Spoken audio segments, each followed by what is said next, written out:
Hi, I'm Greg Linneman-Stuns, president of Weidert Group. On this episode of the ChangeOver Podcast, we're learning how AI agents are helping businesses of all types overcome labor challenges, improve efficiency and quality, and more. Joining me is Sam Mallikarjunan.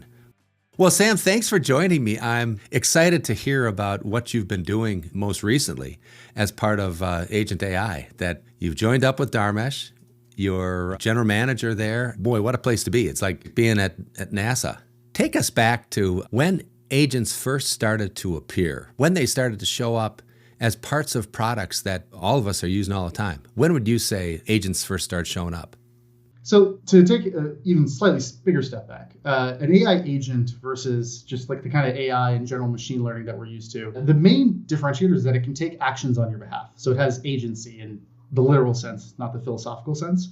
Just like you'd have a buyer's agent if you were, buying a house or if you were buying stock or something like that, it can take actions on your behalf. And historically, like AI wasn't good at understanding why and like when it should do things, which is why you always had to have a human in the loop. So it would tell us, like, here's the analytics. Here's a bunch of data that we've crunched about your company and your customers or whatever. Now go do something. And over the past several years, what it's gotten really good at is knowing what it probably should be doing, because it's vacuumed up the entire internet. There are other ways to do it, but the way OpenAI did it was they vacuumed up the entire internet and every piece of content humanity has ever created. Yeah. So it can say, like, here's an email, and it can write the email. It can even send the email if you kind of trust it that much. So it's gone from, us kind of letting AI just decide, what ads to show people. It's very low, downside. You're unlikely to tank your business because you showed the wrong ad once to one person, to now very impactful decisions that it's starting to make. It's communicating with your customers directly. It's communicating with your employees directly. So that's been kind of the history from just analytics and machine learning through to our kind of first exploration as marketers with AI agents with Facebook ads, now to, who's real on the internet anymore, right? Like, I get so many messages on LinkedIn, I'm sure half of them aren't actually real people. Yeah. I've actually, I was following a discussion on somebody's LinkedIn post, and it was questioning, how are we going to protect ourselves from all of the ping-ponging that's going to be going on between agents, and recognizing, how do you ferret out the human there? Yeah, I think that will be a really interesting thing, is you are going to have your own agent. And that actually is the AI in Agent.ai, right? Like, we have a marketplace, and its job is to know you really well and your job and your title, your company, your competitors, your preferences. And then based on what you're trying to do, it will decide what agents you should use. It'll feed them the appropriate data. And so it is going to be agents talking to agents, and they have different incentives, right? So I might have an agent whose job is to sell you something. You might have an agent whose job is to make good purchase decisions, just like we would under a normal, me talking to you kind of scenario. But your agent is going to get all the information from my agent and from everybody else's agent. It's going to synthesize that, help you make that decision better. So I don't think it's an issue if agents end up taking a lot of the emails and PowerPoint presentations and recorded sales demos and everything else like that, and taking a lot of that work off of our plate and just doing that with each other until they can figure out, what decision should it recommend and what should it decide. So there's definitely going to be some ping-ponging, but I think that's a feature, not a bug, because that means that we don't have to. And the assumption is that ping-ponging is adding value, and it's moving us or protecting us from the low value and saving our time for the highest human value. Yeah, I spend a lot more of my time doing interesting things like podcast interviews, and a lot less of my time in meetings and status reports and that kind of stuff.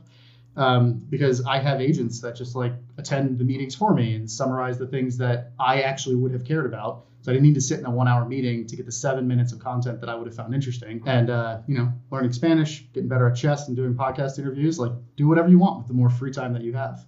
So what advice are you giving to marketing and salespeople on building agents? Because it sounds like there's no impediment, there's no barriers, your own creativity. Yeah, the biggest impediment is the blank page problem, right? The blank canvas. Everybody that I talk to, they're like, what can I do with AI agents? It's such a hard question to answer, because the answer is a lot. It can be straightforward: summarize my day, draft an email, analyze the data for me, etc. It can be quite soft skills oriented. So I have a friend of mine who has just some communication challenges and struggles. And he uses AI to rewrite his text messages to his family and friends to just try and communicate better. I think the biggest piece of advice I'll give is don't take the lazy way, which is how do I spam more efficiently at scale, right? And it's what most of what we see today is, right? Like LinkedIn is nonsense. Email marketing is insane. SEO is insane. And it's because everybody's trying to, instead of taking this technology and say, how do I spend more time engaging in human interactions with my customers or giving my people more time to think deeply and creatively, they're instead just saying, like, how can we write 2,000 blog articles a month? And that's just a race to the bottom. So the number one piece of advice I'd give is figure out your own blank canvas thing. So there are sites like there's an AI for that.com, Agent.ai has a bunch of examples, et cetera, where you can just go see what other people are doing and then build one that's just for yourself personally. Like one of our first builders before we opened it up, they built a Dungeons and Dragons AI, which is apparently quite a complicated thing. There's these books you need to read, and there's all kinds of stuff that I don't know about. But it was apparently quite time consuming. And once he was able to build one for that purpose, he then understood AI agents better and could start building ones that are more interesting for, sales prospecting and customer research and product design and all those kinds of things. So get inspired, go out there and look at things that other people are building. Think deeply about your day and what are the things you do that suck, right? Like I hate being in meetings. And then just start with something that, the stakes are low, right? Like if that AI agent hadn't worked out for him, he would have been able to be okay with it. I think right now we're all worried that it's not going to be perfect. We're not going to build it perfect. We're not going to use it perfectly. And then it's going to do something that's going to get us in trouble. And so take a step in between there. Thanks for joining us on the ChangeOver Podcast. Remember to subscribe on Apple, Spotify, YouTube, Weidert.com, or wherever you get your podcasts. Let us know what you'd like to hear about next time by messaging Weidert Group on social media. Thanks for watching.